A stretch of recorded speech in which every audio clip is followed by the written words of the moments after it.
You can teach a dog to track a scent, chase down a suspect, or sit still through gunfire. But you can't teach a dog to lie.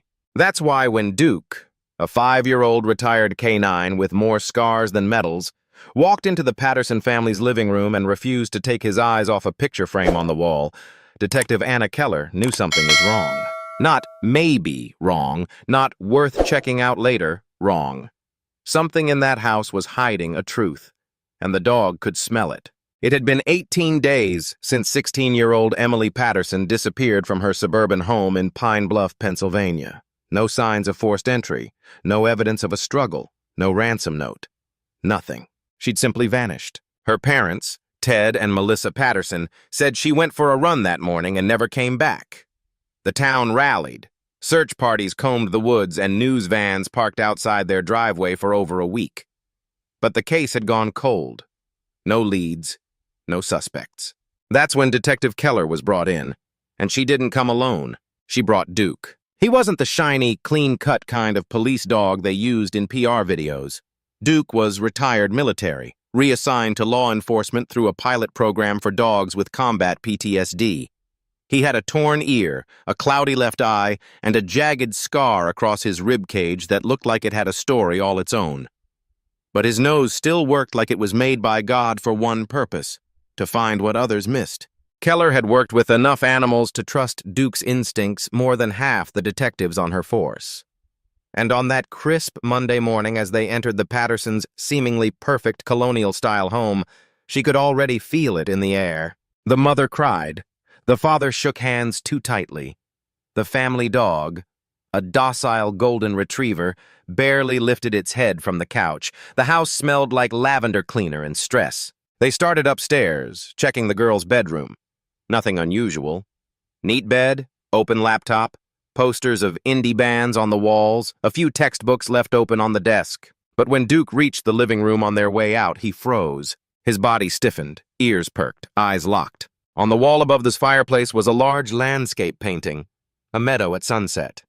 Very peaceful, very forgettable. But Duke wouldn't move. He growled softly, low in his throat, not like he sensed danger, more like something didn't sit right. Keller glanced at him, then at the painting. "What is it, boy?" He didn't look away. She walked over, gently placing her hand on the frame. Solid wood. Heavy. It didn't look suspicious. "Melissa," she called to the mother. "Mind if I ask where you got this?" "Oh, that old thing?" Melissa said, wringing her hands. "Ted's aunt painted it years ago. We've had it forever." Keller raised an eyebrow. "May I take it down for a closer look?" Melissa hesitated, just a flicker, then smiled. "Of course." Keller lifted the frame carefully and looked behind it. Nothing. Just drywall. She gave the wall a gentle tap. Hollow. Duke stopped growling but kept staring. Keller made a mental note. Revisit this. But with no warrant and no visible cause, she couldn't tear open a family's living room based on a hunch, even if it was a very furry, very growly one. So she thanked the Pattersons, logged the visit, and drove back to the precinct with Duke. They hadn't found Emily.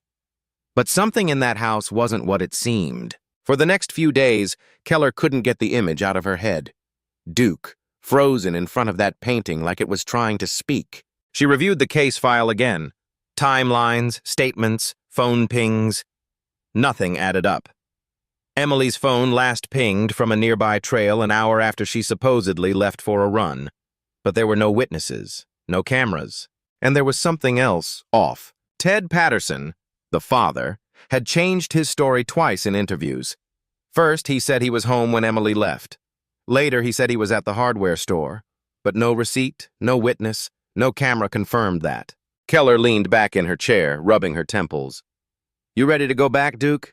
He wagged his tail once. That Wednesday, Keller knocked on the Patterson door again. Melissa answered, looking tired and pale. "Just a follow-up," Keller said. Something didn't sit right. She didn't mention Duke's behavior. She didn't need to. Inside, everything looked the same scented candles, the same forced smiles. But the painting was gone. "Where's the meadow?" Keller asked, her voice steady. "Oh, we took it down," Melissa said, blinking too fast.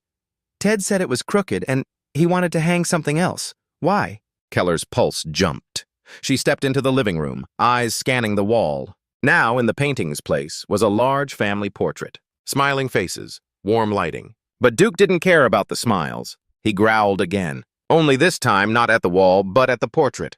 If stories like this keep you on the edge of your seat, don't forget to subscribe to Heroes for Animals, where real-life heroes walk on four legs and instincts solve the mysteries humans can't. Melissa, Keller said, voice calm but firm. I'm going to need to see the painting. Where is it? I think Ted put it in the garage, she said slowly. I can get it.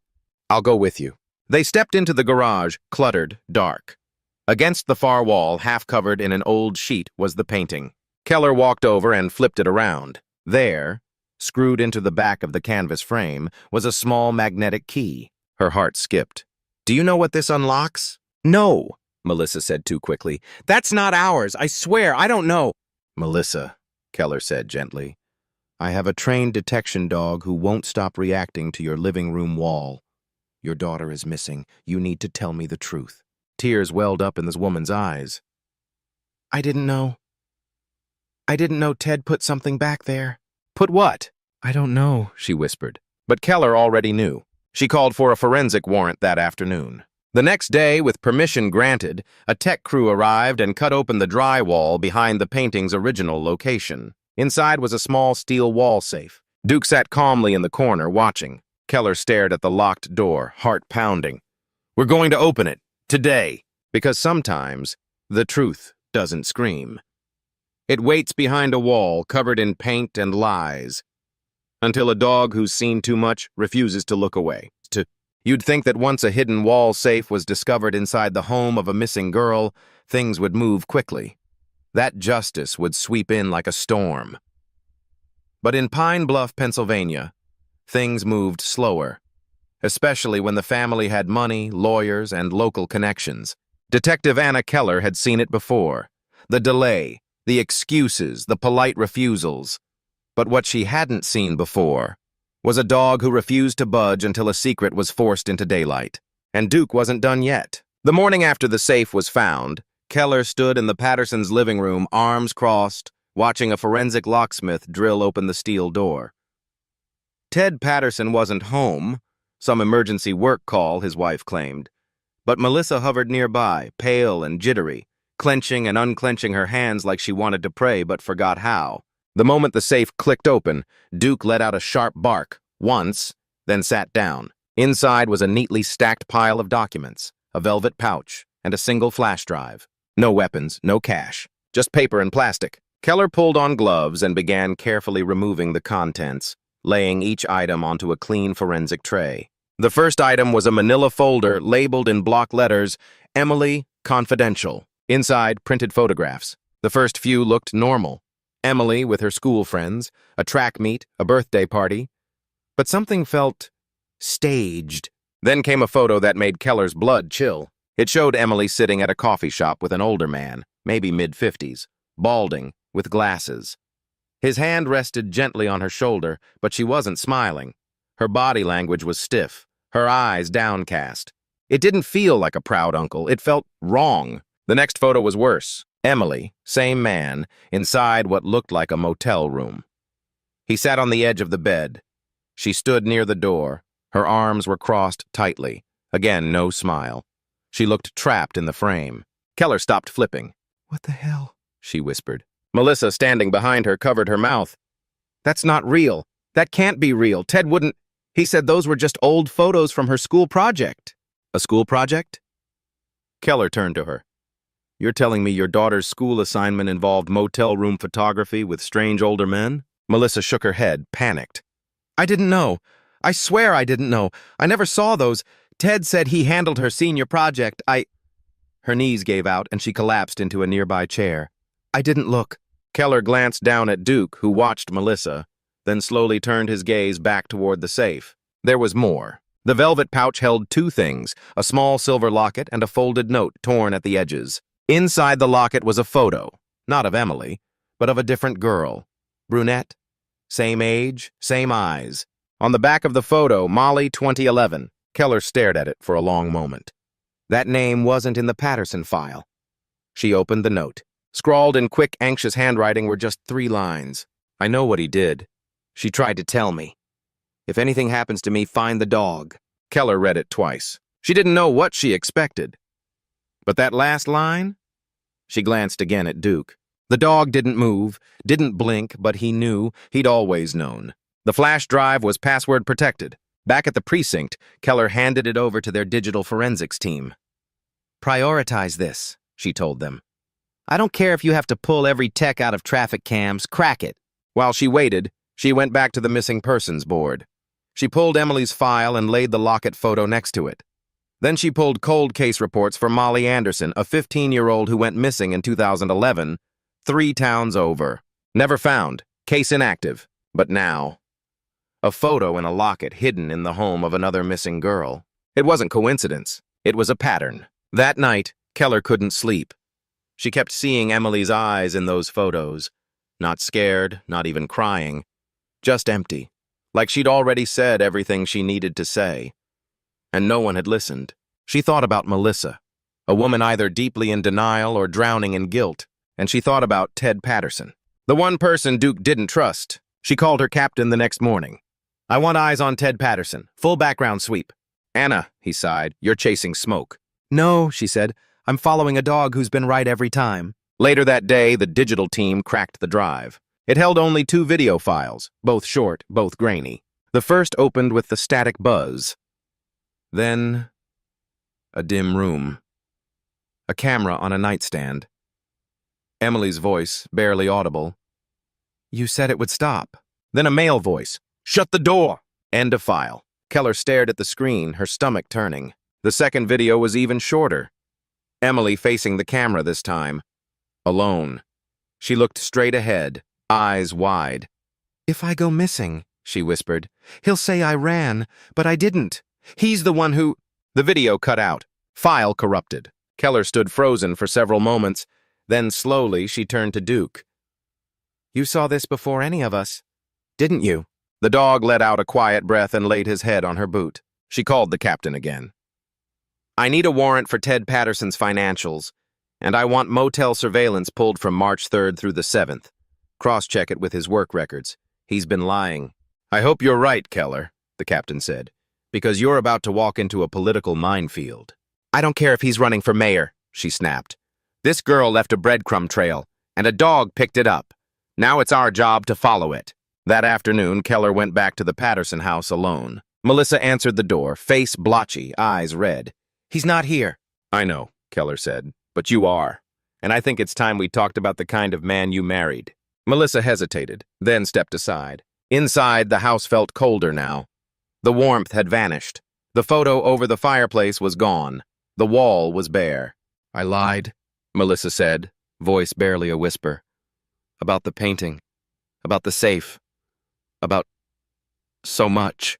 Keller stayed quiet. I was afraid, she continued. Ted controls everything. The money, the image. He said if Emily told anyone, she'd be the one in trouble. Tell me about Molly, Keller said. Melissa blinked. Who? The locket, the photo, the year 2011. Melissa swallowed hard. That was before me. Ted was married once before. His first wife died in a car crash. They had a daughter, Molly. Did Molly go missing? Melissa's eyes widened and she slowly sat down. He said she ran away. There was a whole search, but no one ever found her. Then one day he just stopped talking about her. Said she'd made her choice. Keller's pulse thudded in her ears. I think, Melissa's voice cracked. I think Emily found something out. About Molly, about him. And then she vanished too. Keller walked outside to her car and sat behind the wheel for a long time. She looked at Duke, curled quietly in the back seat. You don't track people, she murmured. You track secrets. And in that house, the walls were full of them. It was almost funny in a sick kind of way. The man smiled in every picture, every staged family Christmas card, every Facebook post, every town hall meet and greet. Ted Patterson, local businessman, charity donor, volunteer youth coach. You could scroll his online life and never see a shadow. But Duke didn't need a shadow to know something was wrong. The dog didn't care about smiling pictures. He barked at the truth behind them. By Thursday morning, Detective Anna Keller had the full background report on Ted Patterson, and the cracks were showing. His real estate business wasn't nearly as successful as he claimed. 2 LLCs linked to his name had been dissolved after fraud investigations, both quietly buried with settlements. He had a sealed juvenile record from his late teens. Juvenile court, inaccessible without a court order. But the label was there. Worse, 2 unsolved missing teen reports, one from 2011, one from 2008, overlapped with places Ted had lived before marrying Melissa. All girls. All between 14 and 17. All disappeared with no trace. Emily wasn't the first. She might just be the one who left a trail. The forensic lab had finally restored the corrupted video from the flash drive. Keller sat alone in the evidence room, headphones over her ears, watching the screen. Emily's voice, quiet and steady, came through. "If you're watching this, I'm gone. And I didn't run away. He told me I had no proof, but I kept it. I kept everything." She turned the camera toward the desk. A series of notebooks. A torn photo. He did the same thing to her. The girl in the locket. I found her file in his cabinet. Her name was Molly. She was my half-sister. Keller froze. "He said she died, but I found the truth. She tried to get away." Emily's voice broke, just slightly. "He's not who he says he is." Then she looked straight into the lens. "And if Duke is still alive, follow him. He always knew." Keller didn't sleep that night. She sat in her apartment with Duke curled at her feet, the weight of the case pressing down on her chest. The girl had been screaming into silence, but no one had listened, except the dog, and now it was time to act. Friday morning, she stood in front of the judge, file in hand. "I'm requesting a full property search warrant for the Patterson residence, all vehicles and business holdings, including off-site storage," she said, voice steady. The judge raised an eyebrow. "Based on what?" "Testimony from the missing girl in a recovered video," Keller said. "Photos of her with an unidentified adult male in a private motel room. Evidence of other missing minors connected to the subject's previous addresses, and a dog that has identified multiple concealed evidence locations independently." The judge squinted. "You're putting a dog on the stand now?" Keller leaned forward. "Your Honor, that dog's already done more work on this case than 3 patrol units combined, and the girl said it herself. Follow him. I'm not ignoring her again." A pause. Then the judge signed the warrant. "God help you if you're wrong, Keller." That afternoon, a team of 8 officers executed the search. Ted Patterson was not at home. But Keller was, and so was Duke. The first place Duke returned to was the fireplace. The portrait that had replaced the meadow painting was gone now, but behind the empty frame, embedded in the drywall, Keller found a second hidden compartment. Inside, a motel receipt, a burner phone, and a small notebook. The notebook was Emily's. Her name was written in the corner in slanted blue pen. Inside were lists, names, places, motel addresses, license plates. One stood out, Unit 7, Ridgeview Storage, paid in cash, no ID, bingo. Detectives arrived at the Ridgeview facility within the hour. The manager didn't want trouble. "Sure, Mr. Patterson rents one of ours," he said, flipping through records. "Always paid in cash, always polite." He led them to Unit 7, metal door, rusted padlock. Keller cut the lock. Inside, furniture covered in tarps, boxes, a mattress wrapped in plastic, and a crate, dog-sized, stained.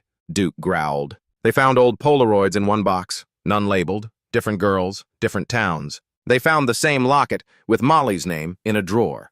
They found duct tape, zip ties, clothes, and in the far corner under a folded tarp, they found Emily's running shoes. Back at the house, Melissa sat shaking in the kitchen. "He kept a storage unit?" she whispered.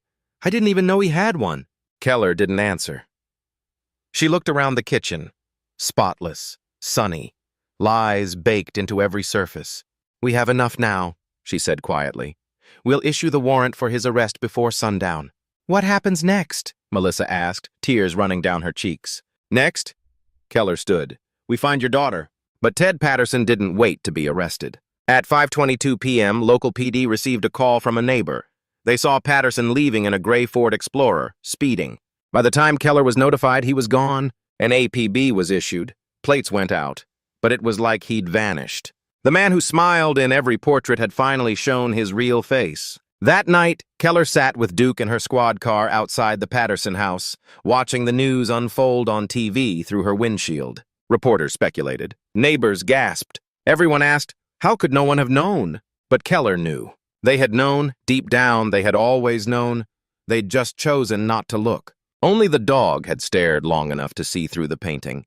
Only the dog had refused to turn away. As the clock ticked toward midnight, Keller got a call. A motel on the state line reported a disturbance. A man matching Patterson's description had gotten into an argument with the front desk, left behind in a rush, left a bag behind. Inside, a laptop, a loaded pistol, a folder labeled Exit Plan, and a single photo. Emily, still alive, tied to a chair, eyes open. The background, hard to place. A basement, maybe, or a warehouse. The timestamp, just 2 days old. Keller stared at the photo for a long time. Then she looked at Duke.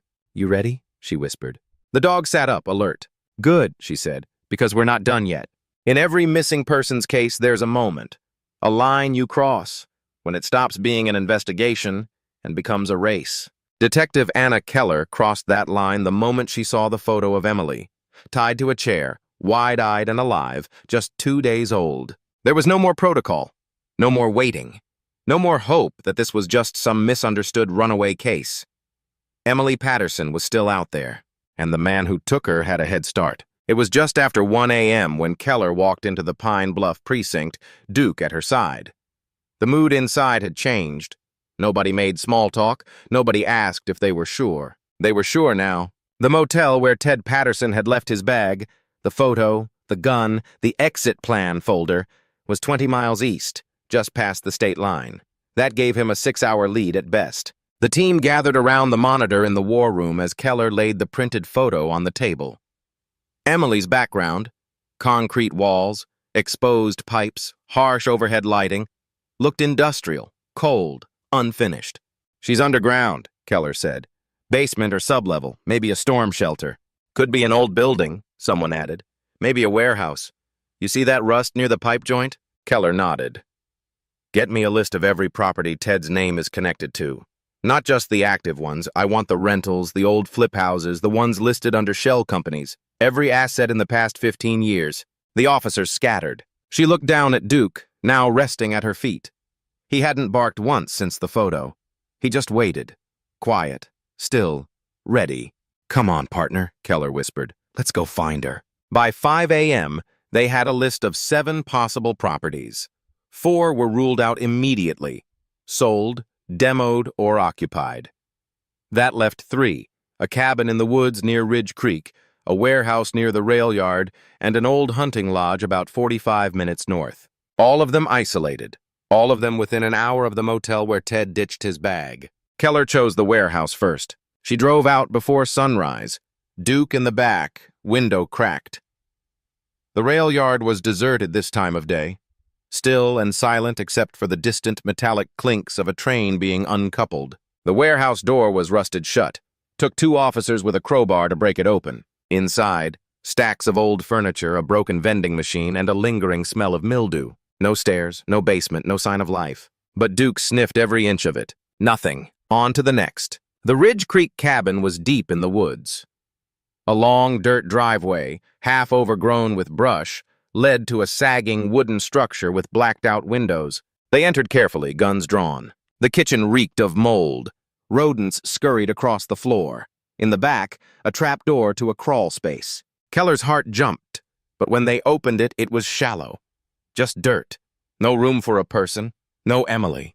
Again, Duke sniffed around. Again, he didn't react. Still not right. That left the lodge. A 45-minute drive through winding back roads took them to a rundown property near Bear Hollow, a small hunting lodge Ted Patterson had briefly owned during a failed ecotourism business venture. The deed had changed hands 3 times, but hadn't been occupied in years. The front porch sagged. The driveway was cracked. The mailbox was split open. But the generator was still humming. That was the first red flag. Keller approached the door slowly, one hand on her firearm, the other gesturing to Duke, who stayed close but silent. The door was unlocked. Inside it smelled like bleach and fear. The furniture was dusty, unused, but the fridge was running. The heater was on. A half-empty bottle of water sat on the counter. Someone had been here, or still was. She moved room to room, clearing corners, checking doors. Then she saw it. In the pantry, behind the shelves, a metal door with a keypad. Not standard issue for a hunting lodge. "Found something?" she called in. "Basement access, it's locked." They tried codes, nothing. Until Keller typed in Molly. The lock clicked. The door creaked open. The stairs were steep, concrete. The air grew colder as they descended. Damp. Metallic. At the bottom, a long, narrow hallway. One light flickered overhead. Then, Duke froze. Low growl, tail stiff, eyes locked on a steel door at the end of the hall. Keller crept forward. Her fingers hovered over the latch. She nodded to the officer behind her. 3, 2, 1. The door burst open. "Emily!" Keller shouted. The girl blinked hard in the sudden light, her hands zip-tied, legs trembling. But she was alive. She was alive. Keller rushed to her, cutting the plastic restraints. Emily collapsed forward into her arms, sobbing. "You came!" "We've got you," Keller whispered. "You're safe now." Duke stepped forward, tail wagging gently. Emily reached out and touched his head. "You found me." Keller smiled through tears. "No, you left a trail. He just knew how to follow it." They got her out fast. EMTs checked her vitals. She was dehydrated, bruised, but conscious. Her first words to the medics were, "Please don't take me near him." But Ted Patterson wasn't there. He was still out there. And Keller knew he wasn't running. He was hunting for a way out. Back at the station, Emily gave a full statement. She told them everything. About the secrets, about the threats, about Molly. How she found a hidden folder in her dad's study. How she confronted him. How he told her if she opened her mouth, she'd end up like her sister. She ran. He chased her, drugged her, locked her in the basement until she calmed down. He'd been planning a relocation when Keller showed up. The photo? A message. A threat. A final warning to stay away. But it backfired. The manhunt went national within 24 hours. Ted's face was plastered across news broadcasts, FBI bulletins, and digital billboards. But there was no sign of him. He'd wiped his devices, drained his accounts, gone underground. Until Duke picked up a new scent. It was a week later, during a follow-up visit to one of Ted's former properties, an abandoned warehouse slated for demolition. Keller brought Duke just in case, and once again he stopped. Not at a wall, not at a photo. At a car, covered in tarp, parked in the far corner. He barked twice. They moved in. Under the tarp, a stolen vehicle. Inside, Ted Patterson. Unconscious, barely breathing. An empty pill bottle in the cup holder. He'd tried to escape. Not by fleeing, but by vanishing. But Duke didn't let him. They took him in. He was charged with kidnapping, unlawful imprisonment, child endangerment, obstruction, and linked to 2 reopened cold cases involving minors. The locket found in the safe matched DNA to Molly Patterson, officially listed as a homicide investigation. The trial would come months later. But for now, Keller sat on the bench outside the courthouse, Duke's head resting on her knee as Emily spoke to reporters. She was brave, poised, but her hands trembled when she talked. "He told me no one would believe me," she said. "He told me if I disappeared, people would say I ran away." She looked down at Duke. "But this dog, he knew I didn't." Keller scratched behind Duke's ear. "He never stopped looking," she said, and that made all the difference. Some cases don't end when the suspect is caught. They unravel slowly, like an old sweater, thread by painful thread. And sometimes, what's exposed underneath is worse than anyone imagined. That was the case with Ted Patterson. The man who once smiled at charity galas and sat on the school board now wore an orange jumpsuit and sat behind bulletproof glass. And the world was watching. Detective Anna Keller had seen trials before, but this one felt different. It wasn't just about a kidnapping. It was about betrayal in plain sight, and the system that let it happen again and again. And standing at the center of it all, never flinching, never letting his eyes stray, was Duke, the German shepherd who never looked away. 3 weeks after Emily Patterson's rescue, the courthouse was packed. Media vans lined the street. Protesters with signs stood on either side of the steps, some demanding justice, others insisting the accusations were a mistake or political. Inside, the energy was thick. Ted Patterson sat at the defense table, clean-shaven, suit-pressed, trying to look like the father everyone once admired. But the jury didn't look at the suit. They looked at the evidence. And the girl who stood to speak. Emily Patterson, 17, took the stand in a powder blue sweater and jeans. Her voice wavered at first, but not from weakness. She was scared, yes, but she was also angry. She told the court about the secret folder, about Molly, about how her father had told her that asking questions was dangerous, about how the moment she pushed too far, she was drugged and taken to a locked basement where the only light came from a flickering bulb and the only sound was her own breath. And eventually, her dog barking behind a wall somewhere far above. She told them about the flash drive, the photo she left, the whispered line to the camera, "Follow the dog." And she told them how the police didn't believe her at first, how even her mother looked the other way. But the dog didn't. "He never stopped looking," Emily said, her voice growing steadier. When the adults missed it, he didn't. He barked at a wall until someone listened. She glanced toward the back of the courtroom. Duke sat quietly beside Keller. And for the first time since entering that courtroom, the jury smiled. The prosecution brought the evidence. The flash drive, the photos, the motel receipts, the storage unit inventory, the digital records linking Ted Patterson's shell companies to properties where other girls had gone missing. They played the videos, they traced the burner phones, they pulled up the note in the velvet pouch. I know what he did.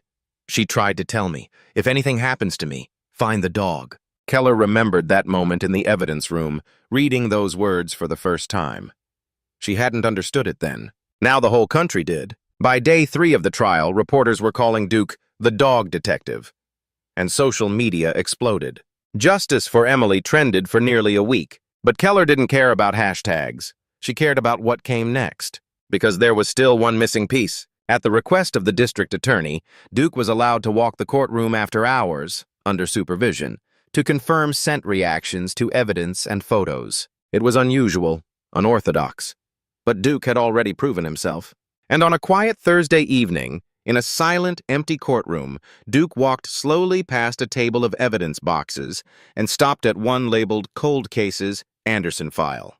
He sniffed, circled it once, and let out a low, unmistakable growl. Keller's breath caught. She opened the box. Inside, Molly's personal effects. The original photo from the locket, her sweater, a bracelet, a cracked cell phone. Duke didn't bark, but he sat, and he didn't move. Back in the precinct, Keller reviewed the cold case again. Molly Anderson, age 15, disappeared in 2011. At the time, her mother, Ted's ex-wife, had claimed Molly ran away. No signs of foul play.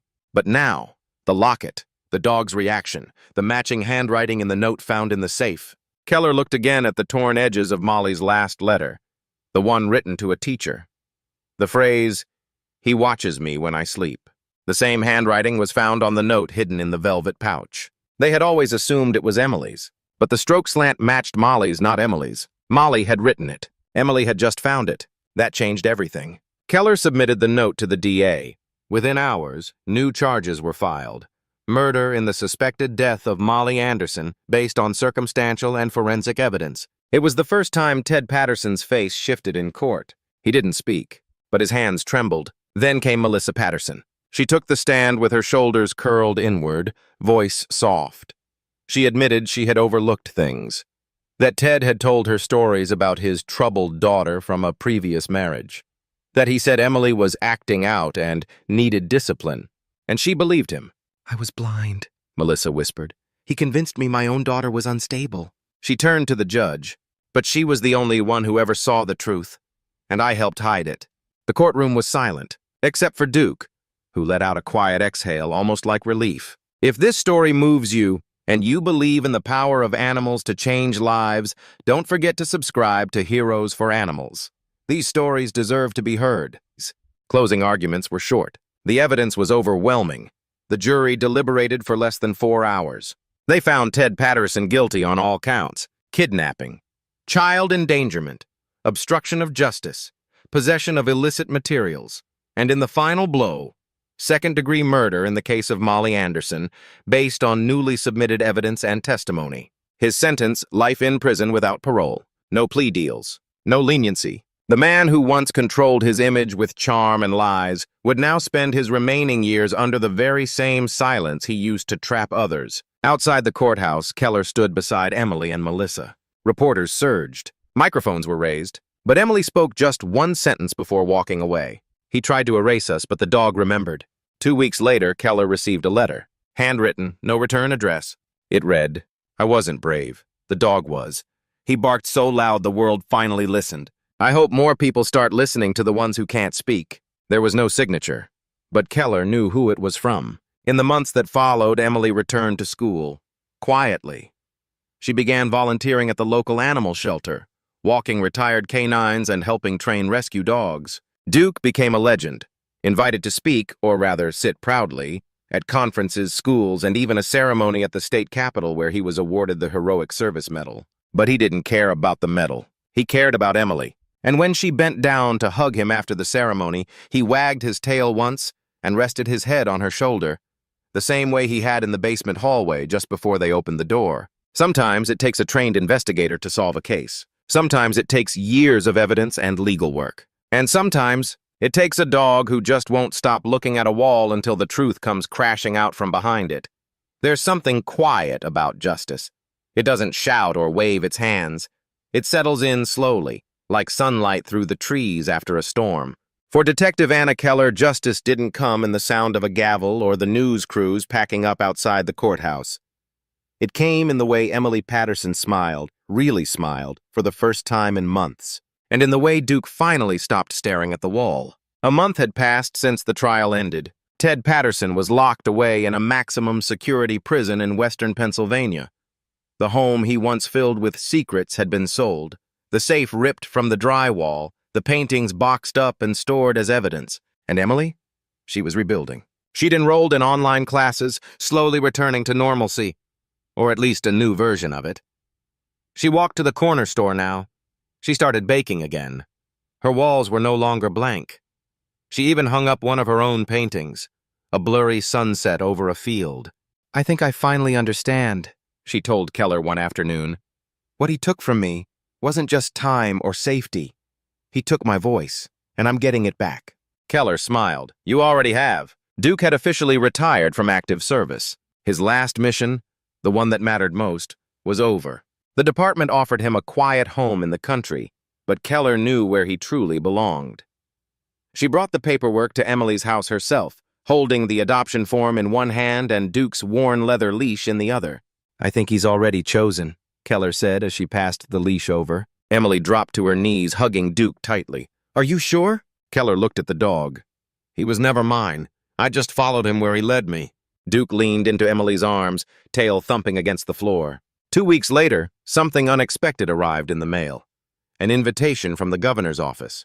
Emily, Keller, and Duke were asked to attend the Pennsylvania State Heroes Ceremony, an annual event recognizing bravery in the line of duty. Duke's name was listed at the top.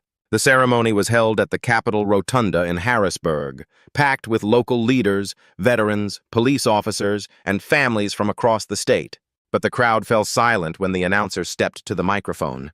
"For extraordinary courage, unwavering instinct, and service to the truth, we present the Hero's Medal of Valor to K-9 Duke, whose actions directly led to the recovery of a missing child and the arrest of a dangerous criminal." The audience erupted in applause. Duke didn't bark. He didn't flinch.